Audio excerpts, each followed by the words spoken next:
Viewers, যার বিয়ে দেখেছেন কোনোদিন, সেই নিজের বিয়ের শ্রী বানাচ্ছে, মানে দেবায়ন, মানে আমাদের হচ্ছে গিয়ে প্রচুর সোনা। মানে আমার আবার খুব প্রিয়, তার নাম হচ্ছে হুনু। ঠিক আছে, আচ্ছা দেবায়ন, কালকে যে তোমার বিয়ে, হ্যাঁ, তো সেই বিয়ে সম্পর্কে তোমার কীরকম, মানে কি মনে হচ্ছে? কিছু মনে হচ্ছে না কেন? লোকদের একটা এক্সাইটমেন্ট থাকা উচিত। 5 বছরের একটা ভালোবাসা, সেটা কালকে পরিণত হতে চলেছে। আরো বেশি? কোন বয়স থেকে করছিলে বাবা? যখন দুধের দাঁত কি পড়েনি তখন থেকেই করছিলে?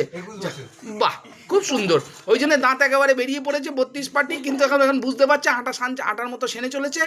যাই হোক, শ্রীটা তো করতেই হবে, এটা হিন্দু আচারের মধ্যে পড়ে। এখন বসে পড়েছে, আর কি করা যাবে। ওদিকে জেঠিমাও, ছেলের জেঠিমাও চেষ্টা করছে, জেঠু দেখছেন, নজর রাখছে প্রপারলি হচ্ছে কি না। যাই হোক, এর পরেরটা আপনাকে আবার পরে দেখাবো। এখন আপাতত এইটুকুনি থাক, ঠিক আছে?